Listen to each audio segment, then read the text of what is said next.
OneLake Data Hub in Microsoft Fabric is a unified data repository that makes it easy to find, explore, and use data from across your organization. It provides a single point of access to all of your data, regardless of where it is stored. OneLake Data Hub is built on top of Azure Data Lake Storage, which is a scalable and secure data lake storage service.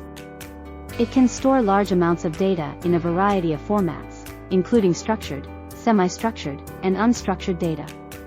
OneLake Data Hub provides a number of features that make it easy to find and use data, including a search engine.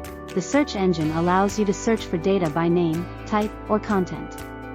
A catalog. The catalog provides a list of all of the data items that are stored in OneLake Data Hub. A metadata repository.